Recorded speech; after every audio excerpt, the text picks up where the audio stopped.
tête de roi au bas du Bénin, l'oiseau de la prophétie, une statue de léopard et une défense d'éléphant sculptée.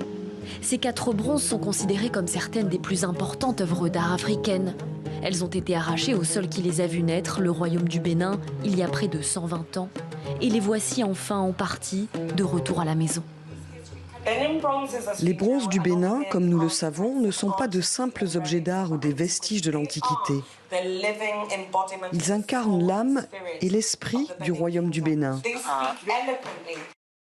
Ils témoignent avec éloquence d'une époque d'une splendeur culturelle inégalée, où artisans et créateurs ont transformé le bronze en chef-d'œuvre complexe relatant l'histoire, les coutumes et les aspirations d'un peuple très fier. En tout, ce sont 119 sculptures anciennes qui sont restituées par les Pays-Bas. Des œuvres puissantes créées entre le XIIIe et le XVIIIe siècle. C'est en 1897 qu'elles sont volées par l'armée colonisatrice britannique au royaume du Bénin, alors indépendant, aujourd'hui situé dans le sud du Nigeria. Les artefacts sont alors éparpillés en Europe et aux États-Unis. Aujourd'hui, les bronzes sont loin d'avoir été tous rendus, mais c'est la plus grande restitution faite au Nigeria à ce jour.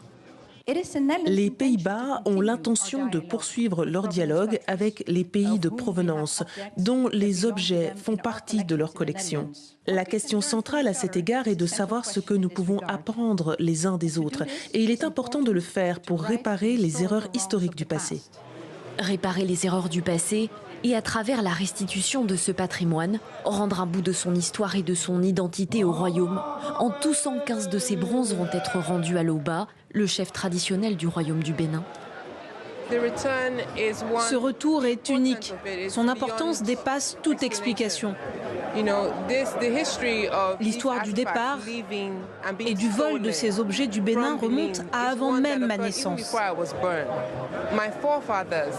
Mes aïeux se sont battus et ont fait tout leur possible pour voir ce jour arriver.